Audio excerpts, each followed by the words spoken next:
Double पोल खड़े करने की वीडियो प्रस्तुति में आपका स्वागत है। यहां हम देखेंगे कि हाई टेंशन एचटी लाइन का डबल पोल ढांचा कैसे खड़ा किया जाता है। पोल पिट की ट्रेंच खुदाई का काम पूरा हो चुका है। आप देख सकते हैं 5 अर्थ के पाइप जिनके अंदर से जीआई की तार बाहर आ रही है, जो कि अर्थ का ग्राउंड कनेक्शन के लिए हैं। इस क्लिप में आप देख और समझ सकेंगे कि 11 मीटर के लंबे पीसीसी पोल के भार को एचटी इंस्टॉलेशन में लदान, ढोना, उतारना और खड़ा करने की प्रक्रिया किस प्रकार की जाती है। इस साइट पर क्रेन की मदद से पोल खड़े करने का काम चल रहा है। हालांकि यह आवश्यक नहीं है कि सारे पोल क्रेन से ही खड़े किए जाते हों। साइट की परिस्थितियों और उपलब्धता के आधार पर पोल को हाथों से भी खड़ा किया जाता है। इस क्लिप में आप देख सकते हैं किस विधि का प्रयोग करके पोल को उठाया जाता है और जमीन के ऊपर सीधा ऊर्ध्वाधर खड़ा किया जाता है। एक डीपी स्ट्रक्चर में 2 पोलों की आपस में 2200 मिलीमीटर की दूरी होती है।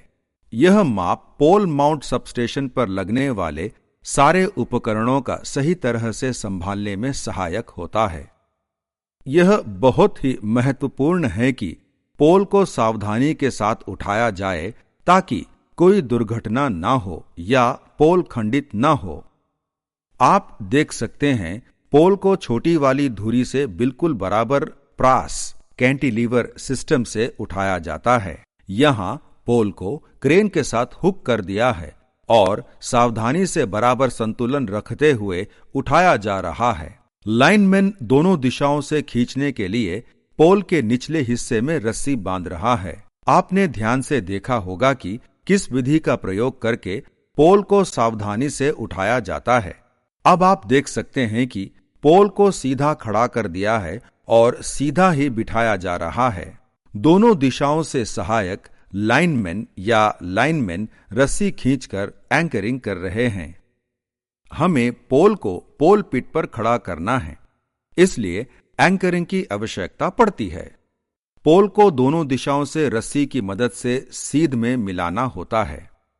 यह सहायक लाइनमैन करते हैं। क्रेन ऑपरेटर पोल को धीरे धीरे और सावधानी के साथ पोल पिट के पास लेके जा रहा है। पोल को थोड़ा सा टेढ़ा कर दिया है जिससे कि ओवरहेड लाइन जो कि बीच में आ गई हैं उनसे ना छुए। पोल को इन लाइनों के नीचे से ही गुजरना है और ठीक लाइनों के नीचे खड़ा करना है। आपने ध्यान दिया होगा कैसे सावधानी के साथ पोल को पोल पिट के अंदर सीमेंट के बेस प्लेट के ऊपर रखा है, जबकि साइड के एंकर सीध बना रहे थे। डीपी स्ट्रक्चर को पूरा करने के लिए दूसरे पोल को भी इसी प्रकार खड़ा किया जाएगा।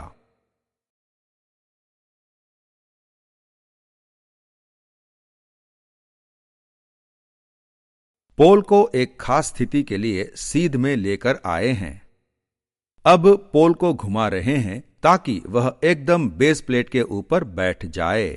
पोल लगने पर सीध मिलाने का काम चेक करेंगे। यहां पर सुपरवाइजर लाइनमैन पोल को घुमाकर इसकी पोजीशन बदल रहे हैं। पोल को सही पोजीशन पर लाकर उसको ठीक ढंग से बेस प्लेट के ऊपर बिठाना है और फिर सीध में लाने का काम पूरा करना है। अब पोल सीधा खड़ा हो गया है और ठीक ढंग से बेस प्लेट के ऊपर बैठ भी गया है। एक 4 इंच का मोटा सीमेंट का स्लैब पोल के नीचे पहले ही बना हुआ है। पोल खड़ा करने के काम को पूरा करने के लिए हमें पिट को मिट्टी से भरना होगा। इसी प्रकार दूसरा पोल भी खड़ा किया जाएगा। यह पोल खड़ा कर दिया है और सीध में लगा दिया है, इसलिए पोल पिट पर मट्टी भरी जा रही है ताकि जो हुक पोल पर बांधा हुआ है वो खोला जा सके। यह फिर दूसरे पोल को उठाने के काम आएगा। यहां पर आप देख सकते हैं जब मिट्टी भरी जा रही है तो दुरमुट का इस्तेमाल किया जा रहा है ताकि मिट्टी कस के पोल के चारों तरफ जम जाए और पोल स्थिरता के साथ खड़ा रहे। फावड़े से मुलायम मिट्टी को पोल के चारों तरफ भर रहे हैं और दबा रहे हैं ताकि पोल स्थिरता के साथ खड़ा रहे। इसके अलावा सख्त रोड़ी वाली मिट्टी भी भर रहे हैं, जिससे कि पोल जड़ता के साथ जमीन में जम सके। दूसरा पोल भी उसी प्रकार खड़ा कर दिया है। दोनों पोलों के बीच में 2200 मिलीमीटर की दूरी होनी चाहिए। नापने वाले फीते से बीच की दूरी की नाप ले रहे हैं। इसके बाद ही मिट्टी भरने का काम शुरू होगा। अब वह पोलों के बीच माप में मिले अंतर को ठीक कर रहे हैं। वह पोल को उठा रहे हैं क्योंकि सीध सही नहीं बनी है। अब आप देख सकते हैं नाप बिल्कुल ठीक हो गई है। अब सीधी खड़ी सीधाई ऊर्ध्वाधर भी चेक करेंगे। सीधी खड़ी सीधाई ऊर्ध्वाधर चेक करने के बाद मिट्टी भरान का काम शुरू होगा। उन्होंने दोनों पोलों के बीच में 2200 मिलीमीटर की दूरी नापी है। एग्जीक्यूटिव सीधाई का मिलान चेक कर रहा है। मोड़ों के पॉइंट का भी मिलान चेक कर लिया है और ये काम अब लगभग पूरा हो गया है। जिस प्रकार पहले पोल की मिट्टी भरान का काम किया था, उसी प्रकार इस पोल का भी भरान होगा। वह अब MS चैनल से चेक करेंगे कि खड़ी सीध ठीक है कि नहीं।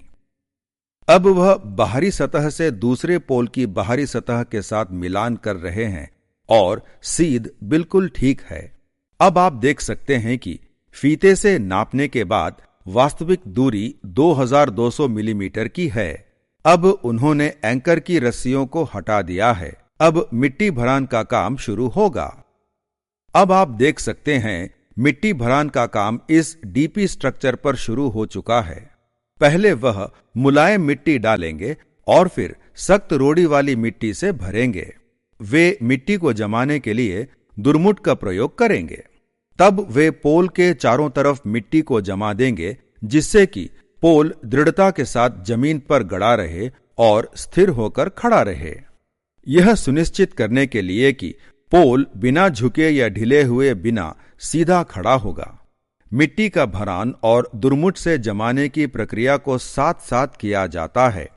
11 मीटर यानी 36 फुट के HT पोल का छठा भाग जमीन में गड़ा जाता है। इसका मतलब यह हुआ कि पोल जमीन के नीचे 6 फुट और जमीन के ऊपर 30 फुट होना चाहिए। अंत की मिट्टी भराई और जमीन को समतल करने का काम चल रहा है। इन्होंने भरान के दौरान क्रम से कई तरह की तह बिठाई, जैसे कि सख्त मिट्टी की, फिर ईंट रोड़ी की, फिर मिट्टी और फिर ईंट रोड़ी। इस प्रकार डीपी स्ट्रक्चर में पोल खड़ा करने का काम पूरा हुआ।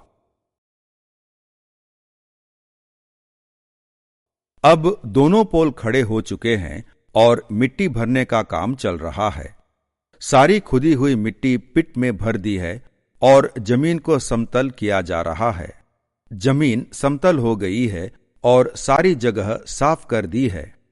इस वीडियो प्रस्तुति में हमने डबल पोल इरेक्शन का काम देखा।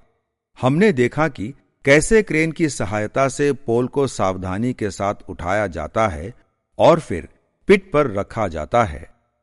हमने यह भी देखा कि कैसे दो पोलों के बीच सीध बनाई जाती है, मिट्टी भरने का तरीका और पोल खड़ा करने का तरीका।